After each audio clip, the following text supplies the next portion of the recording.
오렌지 가난 장로교회 수요 예배에 오신 여러분 한 분 한 분을 주님의 이름으로 환영합니다. 2021년 마지막 달에 와 있습니다. 여기까지 인도하신 하나님의 은혜입니다. 은혜의 많은 정의들 중에 은혜는 받을 자격이 없는 사람이 하나님께 받는 선물이라고도 합니다. 최근 몇 년째 팬데믹 상황이 우리 삶에 미친 영향이 많이 있습니다. 그 안에 정말 하나님의 은혜가 있음을 봅니다. 왜 옆집에 사는 온 가족이 감염될 때 우리 가족은 감염이 되지 않았는지, 온 가족이 다 감염될 때 왜 많은 엄마들은 또 감염되지 않았는지, 어떤 사람은 감염된지도 모르고 지나가거나 감기 걸린 것처럼 가볍게 지나가는데 어떤 사람은 삶과 죽음을 넘나들어야 했는지, 김인철 목사님은 감염을 회복하셨지만 어떤 목사님은 하나님의 부르심을 받았는지, 어떤 사람은 백신을 맞고 아무렇지도 않은데 어떤 사람은 며칠씩 통증이 있거나 하나님의 부름을 받았는지, 아직까지 하나님의 부름을 받지 않고 이 땅에 살아있다면 하루하루 순간순간이 받을 자격이 없는 우리들에게 하나님의 주신 선물, 은혜임을 믿습니다. 당연한 것이 아니라 은혜임을 믿습니다. 늘 은혜 가운데 살게 하여 주십시오. 하나님, 부르실 때까지 주를 위해 살게 하여 주십시오. 우리의 생명이 주님께 있음을 고백하며 함께 기도하겠습니다. 아버지, 나에게 호흡이 있고 내가 지금까지 이 자리에 서 있는 것, 그것이 하나님의 은혜임을 고백합니다. 아버지, 우리의 생명이 주님 손에 있음을 고백합니다. 하나님께서 이 땅 가운데 아직 남겨두셨다면 하나님이 맡겨주신 그 사명을 감당하는 날까지, 아버지의 그 날까지 하나님이 맡겨주신 사명을 감당해 나갈 수 있게 해주시옵소서.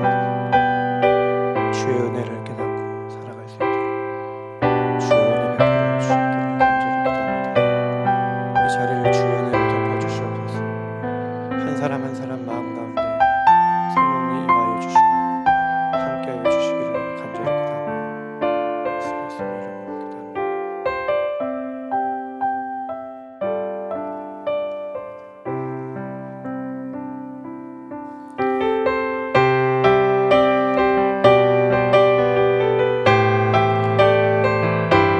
하루하루의 순간 하나님께 감사하며 은혜를 고백합니다.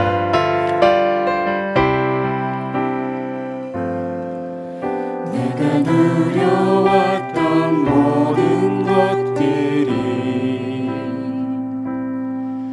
내가 지나왔던 모든 시간이, 내가 걸어왔던 모든 순간이 당연한 것 아니라 은혜였소.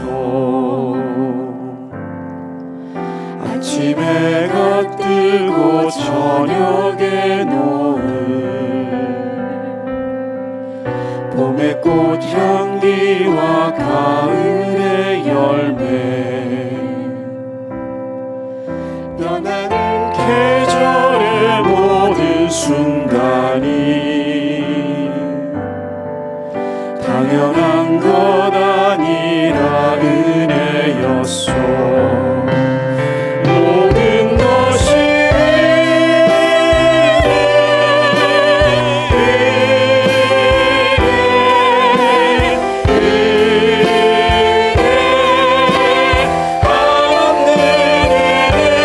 내 삶에 당연한 것 하나도 없었던 것을, 모든 것이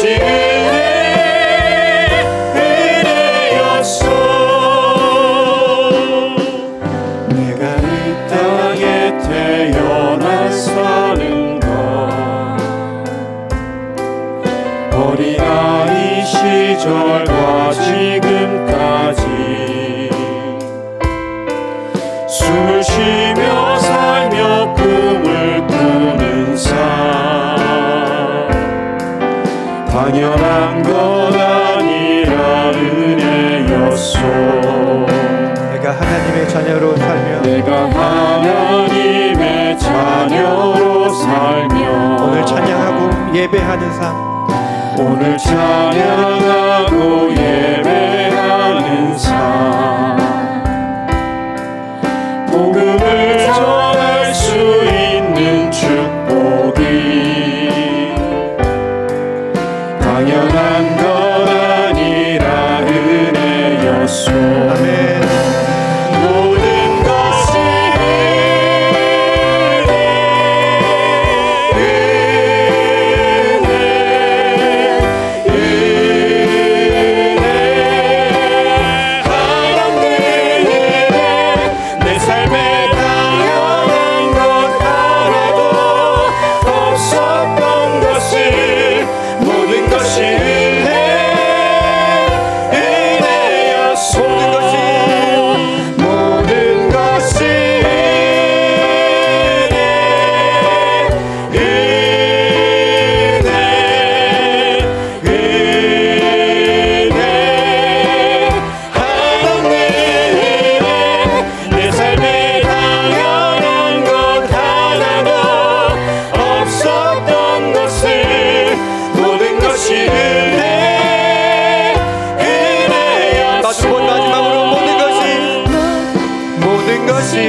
우리의 삶의 순간순간이 은혜임을 고백하며 하나님 앞에 감사하며 살아가기를 원합니다.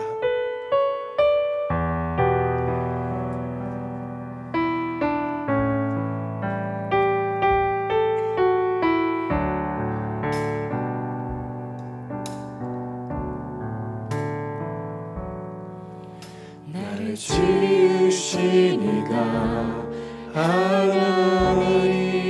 하나님 나를 부르신 이가 하나님 나를 보내신 이도 하나님 나의 나 된 것은 다 하나님 은혜라 나의 달려갈 길 다가도록 나의 마지막 호흡 다하도록 나로 그 십자가 품게 하시니 나의 나 된 것은 다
깊이가 없고 높이가 없고 넓이가 없으며 아무도 측량할 수 없는 그 하나님의 사랑입니다.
예수 봄의 높이 예수 봄의 높이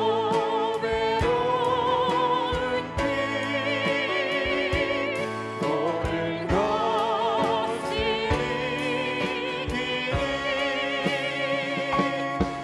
예수 공로를 의지하여 항상 내가 천성 바라보고 내가 천성 바라보고 가까이 왔으니 아버지의 영광지에 나 쉬고 싶도다. 나는 부족하여도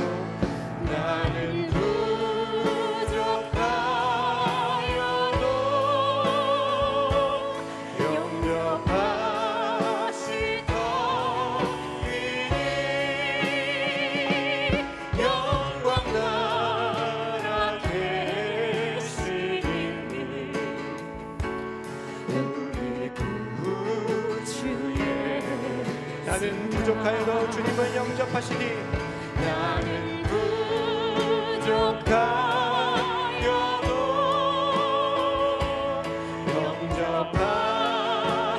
영접하시더니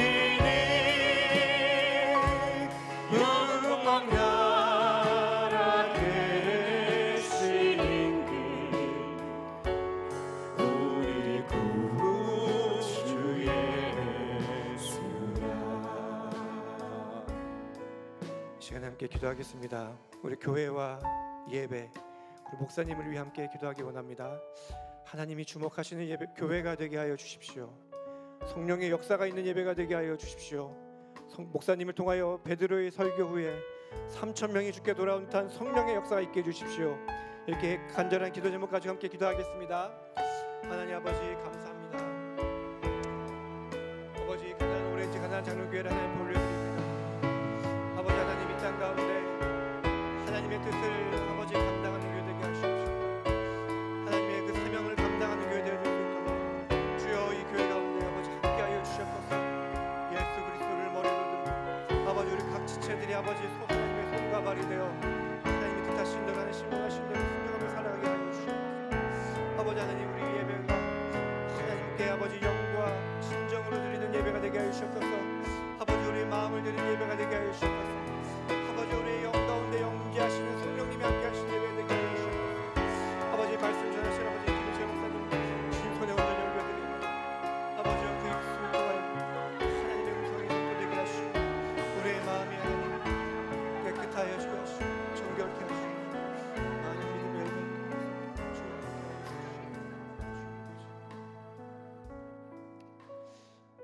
하나님 아버지 우리의 나그네 같은 인생길에 함께하여 주셔서 감사합니다.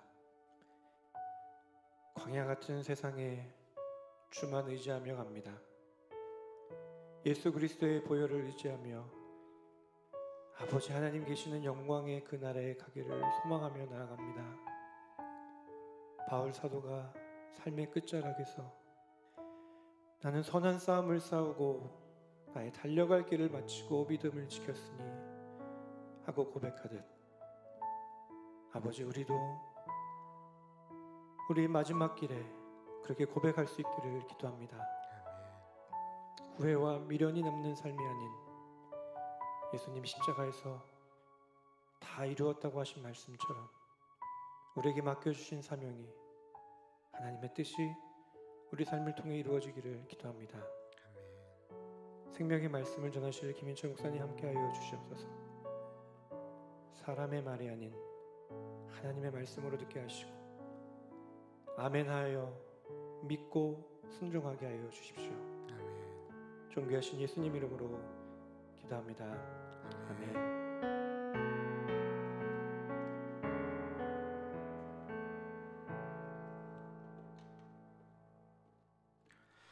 감사합니다. 디모데후서 4장 1절에서부터 8절까지 말씀입니다. 디모데후서 4장 1절에서부터 8절.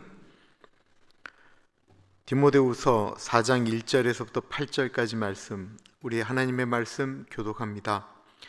하나님 앞과 살아있는 자와 죽은 자를 심판하실 그리스도 예수 앞에서 그가 나타나실 것과 그의 나라를 두고 엄히 명하노니 너는 말씀을 전파하라. 때를 얻든지 못 얻든지 항상 힘쓰라. 범사의 오래 참음과 가르침으로 경책하며 경계하며 권하라. 때가 이르리니 사람이 바른 교훈을 받지 아니하며 귀가 가려워서 자기의 사욕을 따를 스승을 많이 두고 또 그 길을 진리에서 돌이켜 허탄한 이야기를 따르리라. 그러나 너는 모든 일에 신중하여 고난을 받으며 전도자의 일을 하며 내 직무를 다하라. 전제와 같이 내가 벌써 부어지고 나의 떠날 시각이 가까웠도다. 나는 선한 싸움을 싸우고 나의 달려갈 길을 마치고 믿음을 지켰으니 이제후로는 나를 위하여 의의 면류관이 예비되었으므로 주고 누러우신 재판장이 그날에 내게 주실 것이며 내게만 아니라 주의 나타나심을 사모하는 모든 자에게 도니라. 아멘. 어떤 분이 이런 말씀을 하셨습니다. 나는 모태신앙인데 내가 예수님을 믿는데 늘 내가 진짜 믿는가? 라고 하는 갈등이 있다라는 거예요. 하나님이 살아계심을 내가 분명히 믿는데, 분명히 내가 하나님이 살아계심을 믿는데 내가 진짜로 하나님을 믿는지는 의심이 간다는 거예요. 왜냐하면 자기가 어떤 일을 결정할 때 나의 행동이 너무나도 인간적이다라는 것입니다. 내가 죄를 이겨야 되는데 죄에 너무 쉽게 넘어가고 어쩔 때 보면 누구를 미워할 때 아무 갈등 없이 미워하고 어쩔 때는 욕도 하고 그런다라는 거예요. 그러면서 어떻게 하면 내가 구원의 확신을 제대로 좀 가질 수 있을까요? 라고 질문을 하셨습니다. 많은 분들이 할 수 있는 고민이잖아요. 그런 고민 할 수 있잖아요. 정답은 없습니다. 왜냐하면 구원의 확신이라고 하는 것은 하나님과 그 사람의 1대1의 관계지, 누가 옆에서 이렇게 한다고 해서 될 수 있는, 도와줄 수 있는 것은 아니다라는 것입니다. 많은 분들이 예수님을 어떻게 만났다라고 하는 것이 어떤 체험을 통해서 만난 분들도 있지만, 어떤 분들은 그냥 성경을 읽다가, 어떤 분들은 기도 중에, 어떤 분들은 수련회에 가서 진짜 그 하나님이 살아계시다라고 하는 것을 이렇게 자연적으로 믿게 되었다라고도 이야기하는 분들이 있어요. 그런데 구원의 확신이 가장 처음부터 일어나야 되는 것은 내 감정적인 것이 아니고, 구원의 확신, 내가 구원이 필요하다라고 시작되어지는 가장 큰 첫 번째는 내가 정말 죄를 짓는 죄인이다라고 하는 것을 인정해야 된다는 것이 시작점입니다.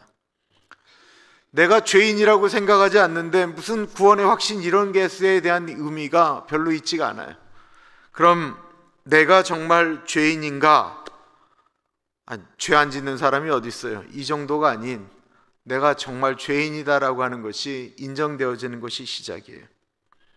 그리고 내 내면 안에 깊숙한 곳을 볼 때 내 이 죄의 문제만큼은 내가 무슨 일을 한다고 해도, 내가 선한 일을 한다라고 해도 없어지지 않을 것이다라고 하는 것을 인정하는 것입니다.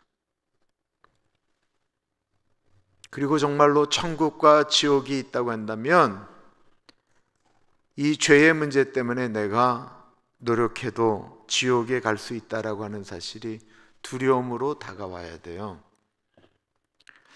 그리고 그 해결해 줄 수 없는 죄의 문제를 아무리 노력해도 해결할 수 없는데, 하나님께서 죄 없으신 아들 예수님을 이 땅에 보내주신 것과 그 아들 예수 그리스도께서 우리를 위하여 십자가에서 죽으신 사건을 인정하고 그 예수님을 믿으면 내가 죄 용서함 받고 하나님께서 나를 위하여 준비하신 하나님 나라를 갈 수 있다라고 하는 것이 들어올 때, 그것을 가리켜 우리는 구원의 확신이다라고 말을 하게 됩니다.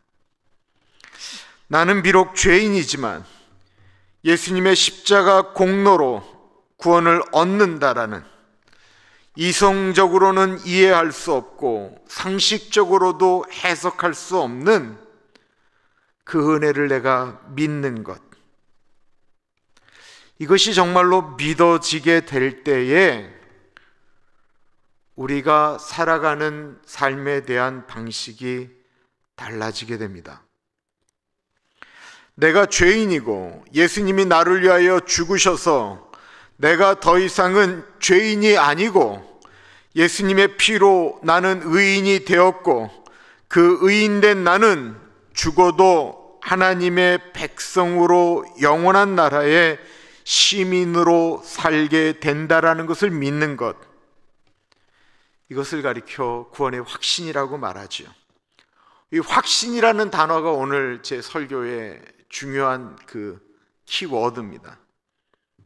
우리가 어떤 일을 할 때, 어떤 행동을 할 때 확신을 가졌다라고 하는 것, 확신을 가졌다라고 하는 것이 얼마나 놀라운 힘을 갖고 있는 줄 알고 계십니까?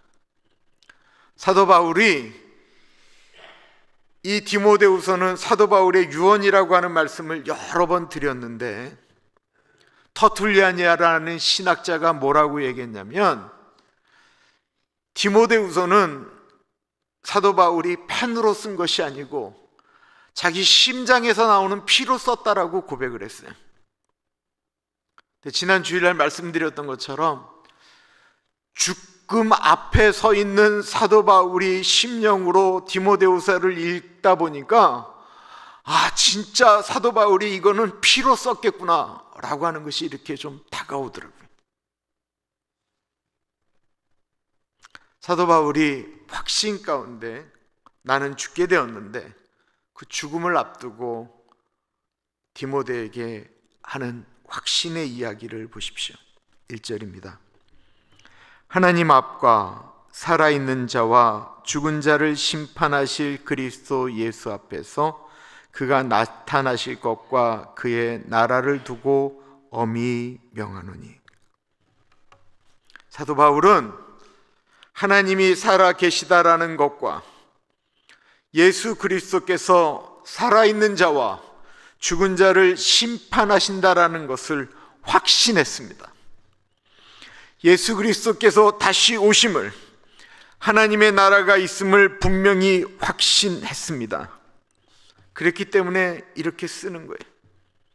목사가 말이에요, 하나님이 살아 계심과 예수 그리스도께서 우리를 심판하실 것과 다시 오실 것을 믿지 못하면 어떻게 목사가 설교를 할 수가 있겠어요? 어떻게 그가 확신 가운데 설교를 전할 수 있겠습니까? 이 확신이 있었기 때문에 사도 바울은 디모데에게 다음과 같은 명령을 하는 것입니다. 무엇일까요? 복음을 전하라는 거예요. 하나님이 살아계시고 예수 그리스도께서 심판하실 것을 분명히 확신하기 때문에, 그렇기 때문에 너는 복음을 전하라라고 말씀하고 있는 것입니다. 2절 말씀이에요. 너는 말씀을 전파하라. 때를 얻든지 못 얻든지 항상 힘쓰라.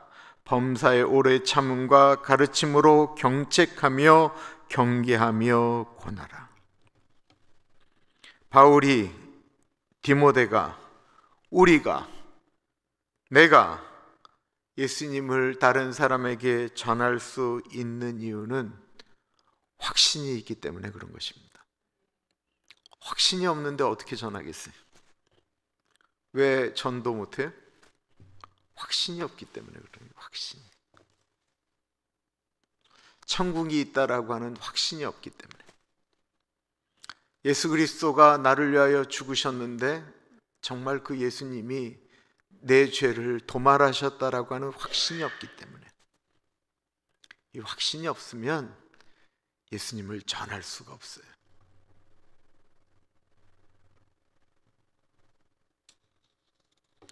예수님이 나의 구원자이심을 확신하기에 보이지 않는 하나님이 살아계신 하나님이신 것을 확신하기 때문에, 내가 전하는 이 복음이 저 사람에게 줄 수 있는 가장 큰 선물인 것을 확신하기 때문에, 그 복음을 이 사람이 받아들이지 않으면 죽은 자와 산 자를 심판하실 예수님 앞에 죄로 인하여 영벌을 받을 수밖에 없다라는 사실을 확신하기 때문에 복음을 전하라는 것입니다.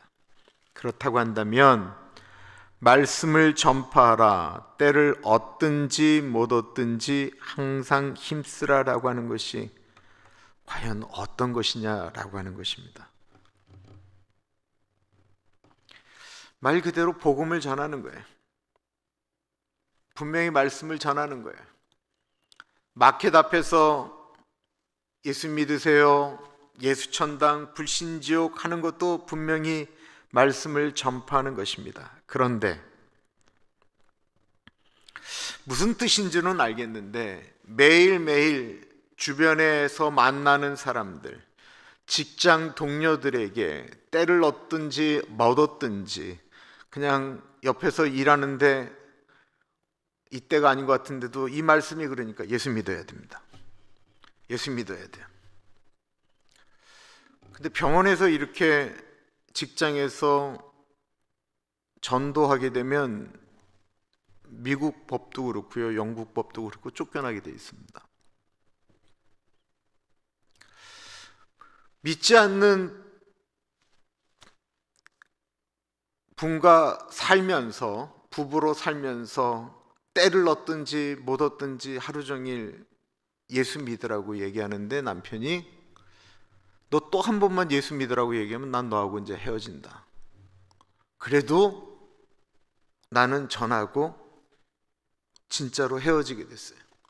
나는 하나님의 말씀을 지켰다라고 이야기하는 것은 이 말씀 자체를 잘못 이해하기 때문에 그런 것입니다. 때를 얻든지 못 얻든지가 분명히 맞는 얘기예요.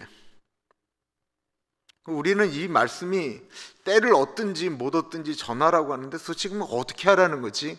라고 하는 생각이 든다라는 것입니다. 우리가 잘 아는 시간에 대한 개념이 두 개 있죠. 하나는 크로노스라고 하는 거예요. 크로노스라고 하는 것은 수직적인 거예요. 수평적인 것. 그러니까 여기서부터 하루가 시작해서 24시간이 쭉 가는 거예요. 직선으로 계속해서 가고 있는 거예요. 지금도 1초 지금 지나가고 있어요. 우리 눈앞에서 지금 시간이 지나가고 있어요. 세월이 지나가고 있어요. 수요일 밤이 지나가고 있어요. 이것을 가리켜 크로노스라고 그래요. 이 땅 가운데 모든 사람들이 지금 다 경험하고 있는 이것, 모든 사람들이 지금 같이 시간을 보내고 있는 이것, 수평적인 것, 우리가 태어나서 죽을 때까지 걸어가고 있는 인생을 크로노스라고 이야기합니다. 그런데 또 다른 시간을 우리는 카이로스라고 이야기를 해요. 이 카이로스는 어떤 기회, 어떤 것이 움직여졌던 때, 우리가 머릿속에 생각하면 그때라고 생각하는 것은, 이거는 이제 성경적으로는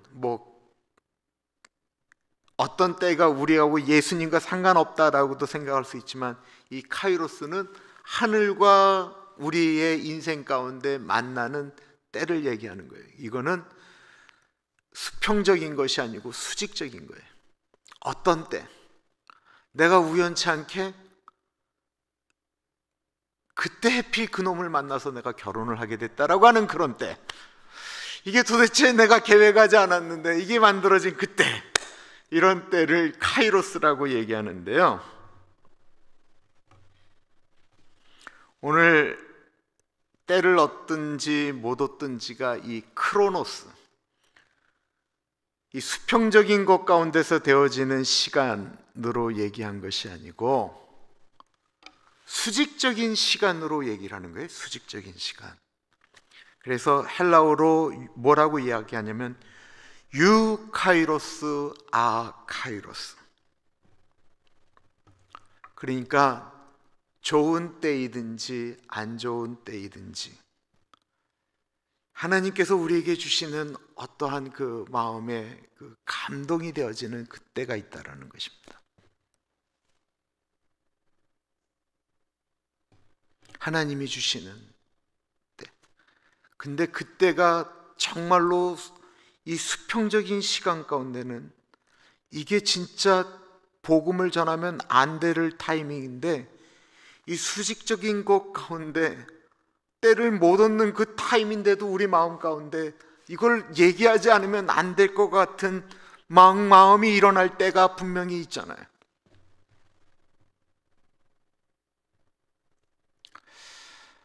제가 처음, 이거 여러 번 말씀드리는데, 제가 처음 미국에 와서 임종을 앞둔 분 혼자 찾아가 뵌 적이 있어요. 그게 언제였냐면 우리 김영자 원사님 부군이신 김만석 선생님이세요.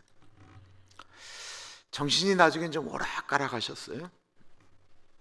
그리고 아주 신앙생활을 오래 하셨지만 내 마음 가운데 정말 여쭈지 않으면 안 되겠다라는 생각이 이게 너무 마음속에 일어나는 거예요. 내가 오래 기도하는데 목사에게는 이런 두려움이 있어요. 그때 제가 가서 복음을 이렇게 말씀하고 얘기하는데 이분이 그거에 대한 것이 없으면 어떡하지? 라고 하는 것, 혹이 거절됨 같은 것에 대한 두려움 같은 게 있어요.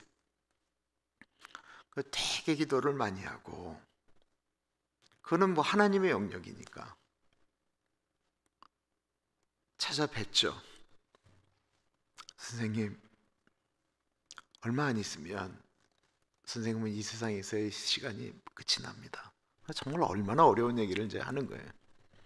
이제 더 이상 살 수 없다라는 얘기를 하고 하는데, 하나님이 감사하게도 선생님을 너무나도 이렇게 멀쩡하게 만드셨어요. 정말 너무 아름다운 얘기를 해서 내가 제가 선생님 만나서 참 반가웠습니다. 그랬더니 김만석 선생님, 제가 선생님이라고 불렀어요. 그분이, 목사님, 저도 목사님 만나서 너무 행복했습니다. 그 아름다운 얘기를 나누고 얼마 후에 돌아가셨어요. 내 마음에 정말 이렇게 두려웠어요. 임종을 앞둔 분 앞에 갈 땐 늘 마음이 이렇게 좀 두려워요. 두렵고 기도를 많이 하게 돼요. 너무 에너지가 많이 쏟아지니까 늘 마음에 불안함이 있어요. 나는 내 손으로 천국을 보내드리고 싶은 마음이 내 안에 있어요.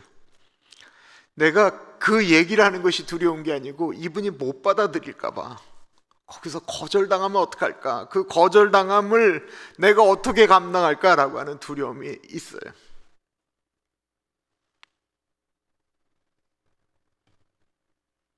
근데 하나님의 감동이 올 때는 지금 내가 상황이 아니다라고 내가 결정하지 말라라는 거예요. 이거는 하나님의 영역이고 하나님이 나에게 주는 시간이니까 그때 하라라는 거예요. 많은 사람들이 그때 안 한다라는 거예요. 이걸 뭐 너무 쉽게 때를 얻든지 못 얻든지라고 얘기를 해버리니까, 이게 그거 어떻게 하겠어라고 하고 끝나버리는데, 그거 말고요, 정말 하나님이 나에게 주시는 그 때가 있다라는 거예요. 그러면 우리가 살고 있는 이 수평적인 크로노스 시간 가운데, 이 수직적으로, 이 수평적으로 가는 시간 가운데서는 어떻게 보내야 되는가? 이 수평적인 시간이 너무 중요해요. 이 수평적인 시간, 매일 만나기 때문에 복음을 전한다는 게 훨씬 더 어려운 그 시간, 그 수평적인 시간 가운데 우리가 살아가는 삶이, 어느 날 하나님께서 우리에게 그 카이로스의 시간을 주는 것을 기다리면서 이 수평적인 시간 가운데 우리가 얼마나 대가를 지불해야 되는 것을 얘기하고 있는 거예요.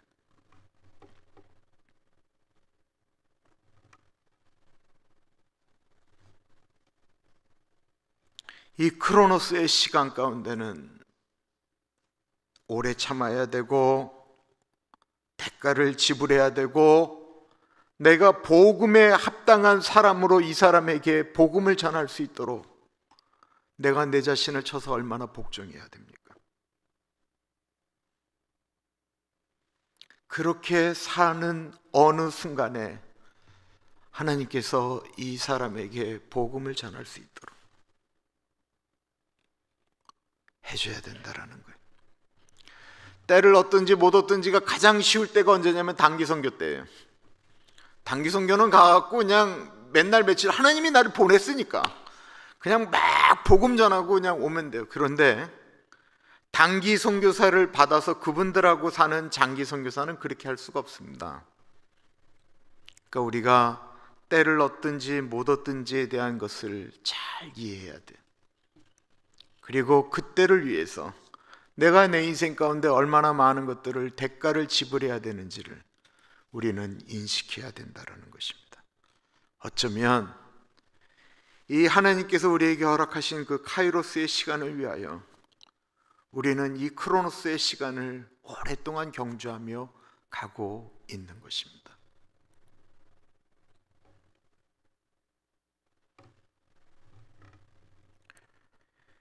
최원욱 장로님이 부탁하셔서 이어령 교수님의 그 마지막 수업 책을 급하게 한국에서 이렇게 공수받았어요.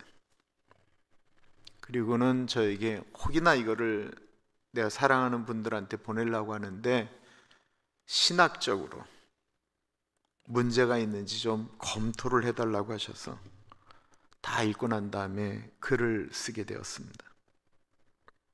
근데 제가 장로님을 뵈면 느끼는 것이 있어요. 장로님의 마음이 급하신 거예요.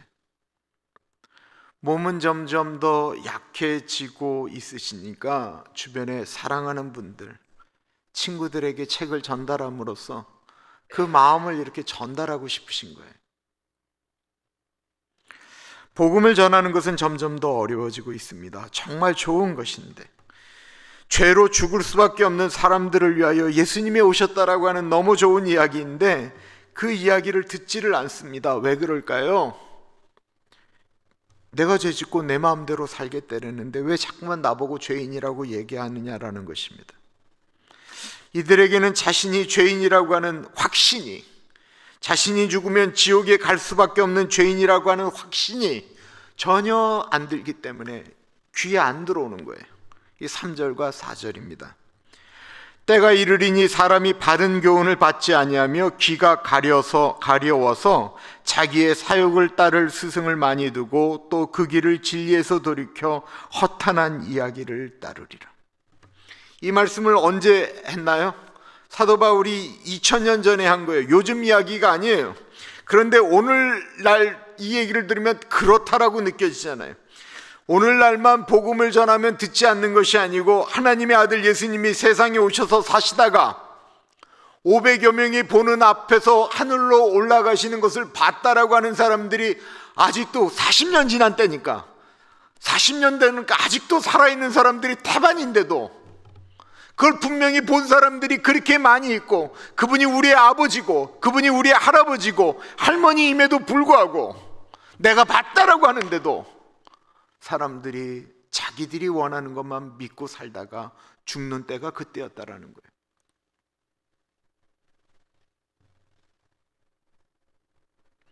그러면 은혜를 경험한 사람들은, 그 예수님의 승천을 바라본 사람들은 어떻게 살았을까요? 모두 예수의 사람으로 죽었을까? 아니요.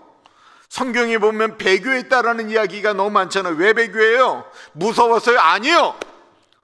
사람이 자기 눈의 욕심에 따라 달라진다라는 거예요. 안 그럴 것 같으세요? 하나님이 에덴 동산을 만드셨어요. 그리고 에덴 동산에 하나님의 걸작품을 만들었어요. 아담과 하와예요.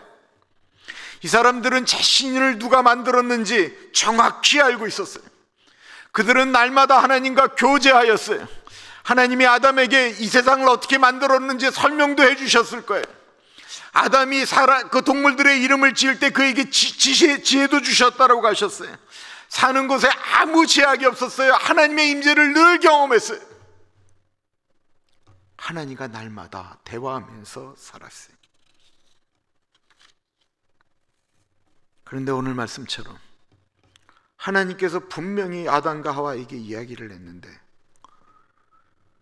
이들이 뱀의 소리에 더 귀를 기울였다라는 것입니다.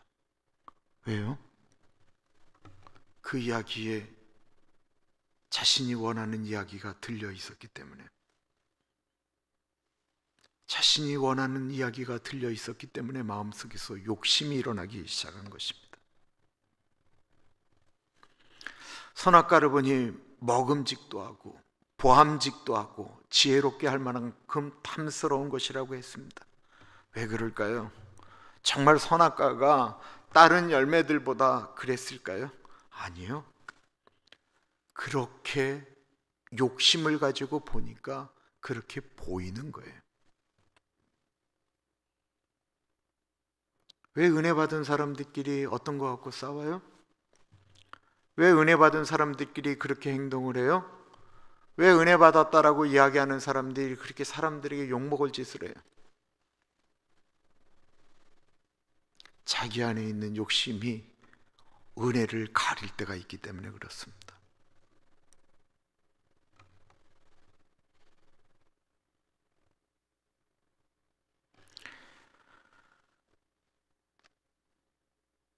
하나님의 사람이라 할지라도, 은혜 받았다라고 할지라도, 하나님을 만났다 할지라도 하나님의 음성에 귀 기울이지 않으면 허탄한 삶을 살아가게 된다는 것입니다. 5절에 보면 그러나 너는 모든 일에 신중하여 고난을 받으며 전도자의 일을 하며 내 직무를 다하라. 예수님을 전하는 모든 일은 신중해야 됩니다. 그 일은 모든 사람들이 복음이라고 기쁘게 받아들이지 절대로 않는다라는 것입니다. 그래서 신중해야 되고 전할 때는 고난받을 각오를 해야 됩니다. 복음을 위해서는 대가를 지불하며 기다리고 가는 것입니다. 내가 싫은 사람에 대해서는 복음을 전하는 것을 포기하는 것도 아닙니다. 내가 저 사람이 너무 믿지만 그래서 저 사람은 천국에서 안 만났으면 좋겠다라고 생각되어지는 그 사람이라도 이 수평적인 시간 가운데 내가 그 사람을 위하여 기도하고 움직이던 어느 날 하나님께서 수직적으로 우리에게 허락하시는 그 사람을 품고 이야기하게 되는 카이로스의 시간이 열린다라는 것입니다. 제가 예수님 만난 이야기 여러 번 하지만 그거 아주 간단한 묘한 거였어요. 저는 그때 가난에 쩔어 있었기 때문에 돈을 버는 것에 미쳐 있었어요. 근데 정말 돈에 미치니까 돈이 벌리더라고요. 죄송한 표현이지만 돈도 보인다라고 하는 것이 뭔 얘기인가 이게 느끼겠더라고요. 목사들인데 그냥 거기 미쳐 있는 거예요. 그리고 쉽게 벌리면 술값으로도 돈을 많이 쓰게 돼요.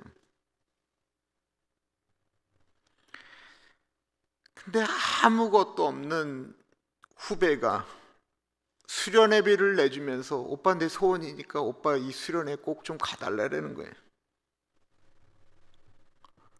근데 그 후배가 돈이 없는 후배거든요. 그거 내가 그 돈 날려도 괜찮아, 내가 너한테 돈 줄게 라고 이야기할 수 있는데 그 이야기하는데 내가 거절할 명분이 없는 거예요.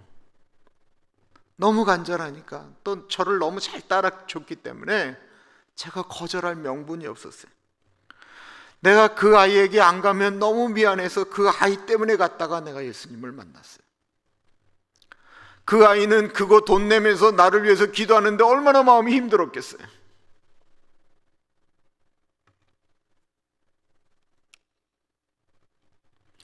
죽음은 누구에게나 두려운 것입니다. 바울은 자신이 죽을 것이다라고 하는 것을 확실히 알고 있었습니다.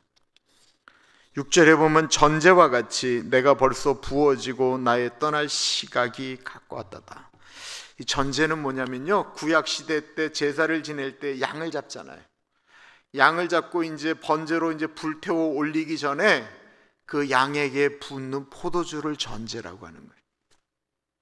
그 완전히 하나님께 올려가는 그 마지막 순간에 붓는 게 이 전제인데, 자기가 지금 예수 그리스도를 위하여 어린 양처럼 죽는 거기에 부어지는, 예수를 위하여 포도주로 불려졌다가 이제 하늘로 날아가는 그때가 가까웠다라고 이야기하고 있는 거니까 사도 바울은 내 죽을 때가 가까웠다라고 분명히 알고 있었어요. 죽음이 슬픈 것은 이 땅에서 더 이상 존재하지 않기 때문이죠. 그 죽음이 끝이라고 한다면 정말 그건 슬픈 일일 것입니다. 이어령 교수님 책 이야기를 좀 더 해야 될 것 같은데 한국말로 이분이 그걸 잘 표현했어요. 한국말로 죽음을 뭐라고 이야기하죠? 돌아가셨다라고 이야기하죠. 돌아갔다라는 거예요.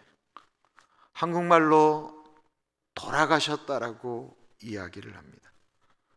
있던 곳으로 가셨다라는 거예요. 교수님은 이 부분을 이런 식으로 표현했어요. 아이들이 이 세상이라고 하는 바닥에서 집을 나와서 하루 종일 자기들이 원하는 대로 재밌게 놀아요. 엄마에게 받은 사랑과 은혜를 가지고 그냥 애들이 질펀하게 노는 거예요. 놀이터에서 놀고 뭐 극장난도 하고 막 놀아요. 이 세상이 그런 놀이터와 같다라는 거예요. 그리고는 시간이 되었어요. 시간이 되자 엄마가 부르는 거예요. 얘야 이제 밥 먹어야지 라고 하면 아이가 자기를 낳아준 엄마에게 돌아가는 것처럼 우리는 우리의 생명이 태동되었던 그곳으로 우리는 돌아간다라는 것입니다. 이분은 자기의 인생의 지금 마지막을 모든 수술을 치료를 다 안 하고 지금 돌아갈 준비를 하면서 이야기를 하고 있는 거예요. 그러니까 그 삶의 확신, 그 모습이, 확신에 찬 사람의 모습이 참 아름답게 느껴지는 거예요. 돌아가는 흔적은 우리가 살았던 삶의 흔적을 가지고 갑니다. 어떤 사람들은 죽으면 끝이라고 생각을 하니까 이 세상에 사는 것에 어떤 의미도 부여하지 않고 오로지 자기가 하고 싶은 대로 하며 살기도 합니다. 어떤 사람은 천국과 지옥이 있는 것을 믿습니다. 어떤 사람은 천국과 지옥이 있는 것을 믿기는 하지만 내가 죽으면 어떤 열매를 가지고 천국에 가나 지옥에 가나 그것에 대해서는 생각을 안 하는 사람도 있습니다. 그런데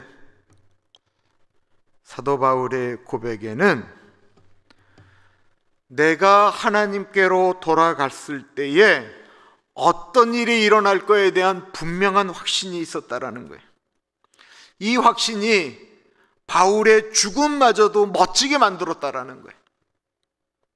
죽음을 기다리는 사람의 모습이 내가 돌아가게 되는데 하나님 앞으로 나아갔을 때 내가 돌아가는 그 삶에 멋진 또 다른 일들이 일어날 것이다라고 이야기하는 그 모습이, 그 확신이 죽음을 아름답게 만들었다라는 것입니다. 우리가 너무나도 잘 아는 말씀 디모데후서 4장 7절과 8절 말씀 우리 같이 읽어보겠습니다. 시작. 나는 선한 싸움을 싸우고 나의 달려갈 길을 마치고 믿음을 지켰으니 이제후로는 나를 위하여 의의 면류관이 예비되었으므로 주 곧 의로우신 재판장이 그날에 내게 주실 것이며 내게만 아니라 주의 나타나심을 사모하는 모든 자에게 도니라. 사도 바울은 죽음 이후에 대한 확신이 있었죠. 이 확신이 사도 바울이 죽음에 대한 두려움을 잊어버리게 했어요. 도리어 죽음을 기대하게 만들었다라는 것입니다. 자신이 죽으면, 자신이 하나님의 나라에 돌아가면 예수 그리스도께서 참 고생했다, 수고했다 하시며 머리에다가 의의 면류관을 씌워주실 것을 분명히 확신하고 있었다라는 거예요. 죽음을 끝으로 보는 것이 아니고 하나님이 계신 고향으로 생각했다라는 것입니다. 이 모든 것은 예수 그리스도께서 나를 위하여, 나의 죄를 위하여 십자가를 지신 것과 그 십자가의 사건은 나의 영원한 삶을 위한 것이다 라고 하는 분명한 확신 가운데 있는 것입니다.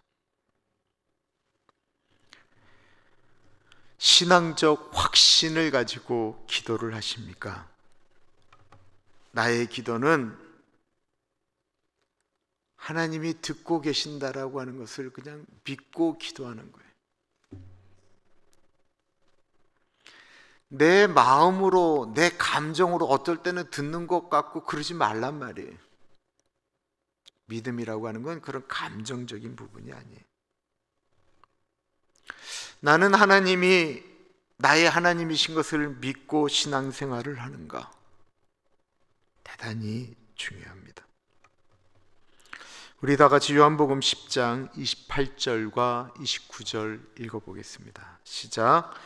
내가 그들에게 영생을 주노니 영원히 멸망하지 아니할 것이요 또 그들을 내 손에서 빼앗을 자가 없느니라. 그들을 주신 내 아버지는 만물보다 크심에 아무도 아버지의 손에서 빼앗을 수 없느니라. 아멘. 다니엘 기도 가운데 그 수학 박사이신 한 목사님 이야기를 기억하십니까? 그분 할아버지 때부터 믿었던 집안이잖아요. 근데 예수님이 안 믿기는 거예요. 그래서 밤에 기도했다라고 하죠. 보세요. 앞에 언급한 믿음의 확신이라고 하는 건 하나님과 우리의 1대1의 관계예요. 근데 이거는 내가 이렇게 올렸다고 해서 되어지는 게 아니고 이건 위에서부터 떨어지는 거예요. 그죠?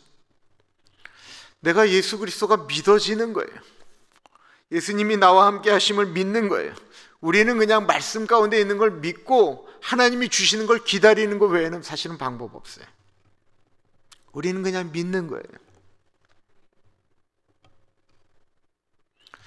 우리가 주님과 손을 잡았어요. 손을 잡았는데 우리는 믿음이 약해서 이 손을 놓을 때가 있어요. 그런데 이렇게 잡은 손을 내가 놓았다고 할지라도 주님이 이 손을 붙들고 계시면 내가 붙들려 있는 거예요. 내 감정으로는 이미 하나님을 잊어버린 것 같아요. 하나님과 멀리 있는 것 같아요. 하나님을 놓친 것 같아요. 그러나 하나님이 내 손을 놓지 않고 있다고 하는 걸 믿어야 돼요. 그리고 이 믿음이 공고해지면 세상 사는 게 좀 재밌어집니다. 정말 재밌어져요. 두려움이 와도 감정적으로는 두려운데 주님께 기도하면서 진짜 고백할 수 있어요. 주님, 이 어려움이 끝난다면 얼마나 멋진 일을 주시려고 그러십니까? 그리고 정말로 이 믿음이 확실해지면 죽을 때도 멋진 거예요. 박영균 집사님의 시간이 얼마 남지 않았어요. 근데 박영균 집사님 뭐 그냥 주일만 나오시고 막 이랬던 분 같지만 멋져요. 목사님, 내가 하나님 앞에 자꾸만 빨리 데려가 달라고 하는데 왜 아직 안 데려가시는지 모르겠다고 말씀을 하시다가 이제 몸이 안 좋아지시니까 권사님한테 이제 내 사진 준비해. 그리고 지금 이제 계속 이제 몰핀 맞으시는 거죠. 깊은 잠에 계속 들어가 계세요. 돌아갈 곳에 대한 열망이 있기 시작하면 죽을 때 모습이 멋져집니다. 우리 모두에게 그런 은혜가 있기를 축원합니다. 기도하겠습니다.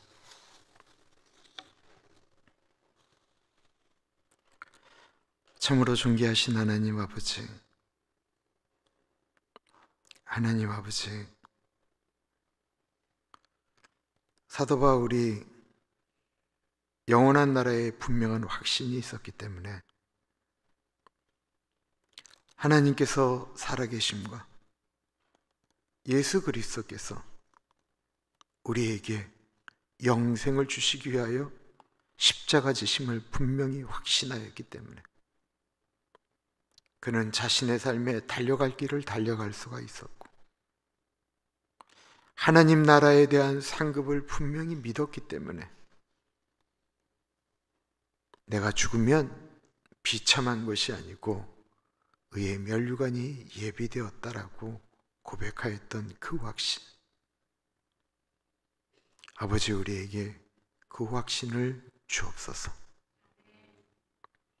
우리 모두 이 세상 살아가는데 내 감정이 아닌 주님께서 나에게 주신 그 말씀을 믿고 살아가게 하여 주옵소서.